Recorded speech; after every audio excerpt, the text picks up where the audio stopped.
Bonjour à tous et bienvenue sur ma chaîne YouTube. Aujourd'hui, présentation de ma carabine de tir à longue distance, la Franchi Horizon Varmint en calibre 308.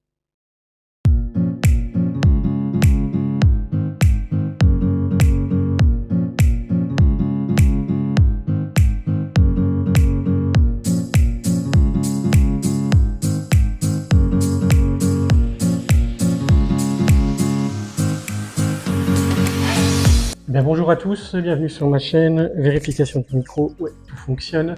Donc aujourd'hui, présentation de ma carabine de tir longue distance, la Franchi Horizon Varmint en calibre 308. Donc on va parler tout de suite du prix. Donc c'est une carabine que j'avais achetée à l'époque. Elle est livrée avec le busque haut, le frein de bouche et deux chargeurs. Donc elle est livrée avec un chargeur de 8 coups et un chargeur de 3 coups. Donc à chaque fois quand on dit 8, bien sûr c'est 8 plus 1 dans la chambre. Donc en plus du frein de bouche qui est livré d'origine, vous avez aussi la bague d'adaptation, donc vous voyez un peu l'épaisseur, aussi qui est livrée dans la boîte. Pour parler un petit peu spécification, donc c'est une crosse en polymère, canon entièrement flottant, d'une longueur de 57 et d'un diamètre à la bouche à 2,25 cm exactement. Dessus, je lui ai flanqué une lunette Vortex Crossfire en 4-12-50, ce qui est amplement suffisant à mon club de tir. Je tire qu'à 100 mètres. Je vais la faire court sur la lunette, parce que de toute façon c'est pas une lunette exceptionnelle. Comme à chaque fois, moi j'essaye de rester dans des entrées de gamme. Donc c'est une lunette qui m'a coûté à l'époque 250 €, il me semble, en 4-12 par 50, donc 4 plus petit zoom, 12 plus grand zoom, 50 le diamètre au bout de la lunette. Donc elle a un réglage de la parallaxe, donc comme toutes les lunettes d'entrée de gamme qui se situent à la tête de la lunette. Les montages, c'était des montages, je vous ferai le plan tout à l'heure, des montages Vortex aussi, que j'ai acheté avec, ou UTG je crois, je sais plus, mais bon c'est des montages full acier, avec un serrage avec une clé de 12, là, donc ça tient relativement bien. Donc la crosse, comme vous pouvez le voir, elle est modulable. Vous pouvez acheter différents busques, donc vous avez là celui qui est livré avec le busque haut. Vous avez aussi des fixations pour des quick lock, donc ça c'est pratique aussi, si jamais vous voulez l'utiliser. Comme moi, je pense que l'année prochaine je vais l'utiliser à l'approche, donc avec une 4-12 ça ira très bien. Mais je pourrais très bien, avec les quick lock qu'il y a à l'avant et à l'arrière, je pourrais très bien donc lui mettre une sangle. C'est un canon qui est flûté sur sa dernière partie, donc ça c'est pour le refroidissement. Un canon Varmint, donc quasiment un canon lourd, hein, ça fait un beau barreau, ça bouge pas beaucoup. La culasse, comme vous pouvez le voir aussi, c'est une culasse qui est flûtée, donc je vous ferai des plans rapprochés tout à l'heure. Bon, l'inconvénient pour l'enlever, c'est qu'il faut retirer le busque. C'est une culasse donc à 45 degrés pour un rechargement rapide. Donc c'est une fluidité magnifique. Entièrement nickelé, 3 tenons. Vous avez un extracteur, un éjecteur. On ne peut plus simple. Par contre, ça pèse un âne mort. Donc, système de sécurité de position. Donc là, on peut faire feu. Et là, la queue de détente est bloquée, mais pas la culasse. Donc, ce qui permet de pouvoir désarmer la carabine en toute sécurité. Donc, comme je vous l'ai dit, elle est chambrée en calibre 308.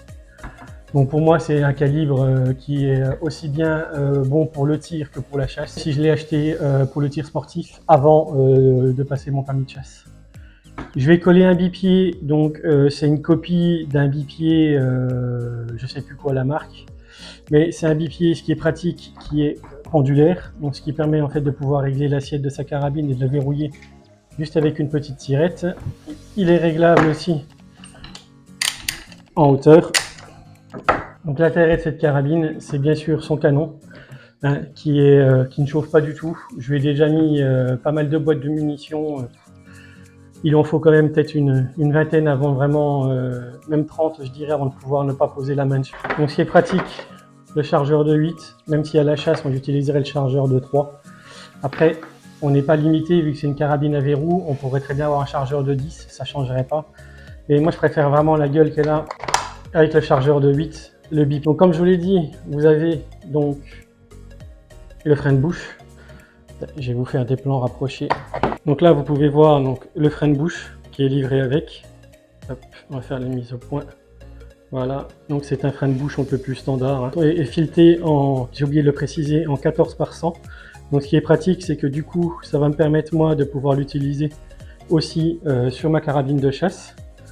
Le chargeur de 3 coups, donc un chargeur en plastique un peu plus basique, et le chargeur de 8 avec le petit F de Franchi. Là, vous pouvez voir en fait que la cartouche, elle a un rétrain. Donc, ce qui permet en fait, quand on en a plusieurs dedans, de pas, si les balles ne sont pas serties, de ne pas avoir le problème d'ogive qui rentre dans la douille. Donc là, vous pouvez voir la crosse avec le busque. Donc là, vous voyez bien la poignée avec les quadrillages. Donc, la queue de détente. Donc la culasse à 45 degrés. Donc là, la lunette, elle a rien d'exceptionnel. C'est une Vortex en 4,12 voilà, par 50, comme je l'ai dit tout à l'heure. Donc là, vous voyez le châssis, ce que je vous disais, c'est qu'il a des stries qui sont pas mal. Et comme vous pouvez le voir, il est quadrillé jusqu'en bas. Donc mon bipied Made in China, avec un adaptateur Picatinny, j'ai dû poser dessus. Donc moi, je l'ai posé plus sur l'avant, parce que c'est quand même un calibre qui tape, et éviter le relèvement de la carabine. Donc comme vous pouvez voir, là, c'est le canon flûté. Donc là, l'embout avec le filetage. Et si je rajoute mon modérateur de son, ça nous donne ça. En plan de 3/4. Ce chargeur là aussi, vous pouvez voir, donc il y a des préhensions. Donc pour libérer le chargeur, c'est ici, vous avez un bouton, donc ça libère un cran, voilà, et dès que le cran est passé, hop, vous pouvez voir qu'il y a une bossette sur le devant, donc il faut le rentrer sur l'avant, et après on vient claquer sur l'arrière.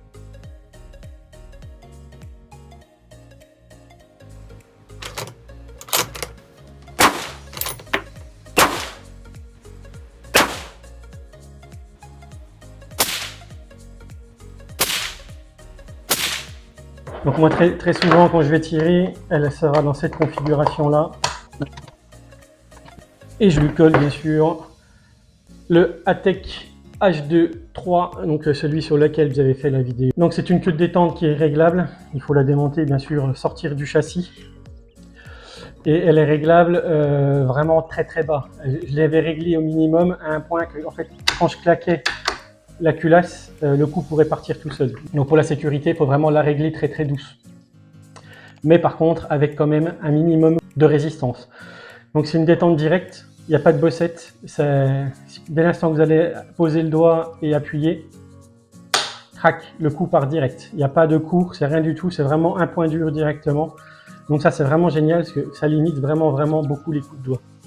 Après, pour la chasse à l'approche, c'est pas mal, mais bon, pour les gens qui veulent chasser en battu, c'est peut-être pas une bonne idée parce que là, dans cette config-là, si je mets le silencieux en bout, on est presque à plus de 5 kg. Donc 5 kg à bout de bras pour tirer une bête qui court à entre 30 et 40 km/h, franchement, ça sert à rien. Merci à tous d'avoir suivi cette vidéo. Merci aux gens qui s'abonnent, merci aux gens qui like. On est bientôt 100 abonnés. Donc, voilà, au moment où je tourne cette vidéo, on est 99. Donc on est bientôt à 100. Donc merci à JP Vadana avec l'inscription au groupe, bien sûr, des Fumeros Hermanos, qui me permet beaucoup d'avoir pas mal d'abonnés qui viennent en plus sur ma chaîne. Et ça, merci beaucoup les gars. Donc voilà, c'était donc la Franchi Horizon Varmint en calibre 308. Et la prochaine, elle est ici. Ça sera la Tikka T1X en calibre 22 avec les protections parce que ça va aller bien sûr en régulation de nuisibles. Moi, ça sera les Ragondins. Et ben merci à vous, merci encore et à très bientôt sur ma chaîne. Au revoir.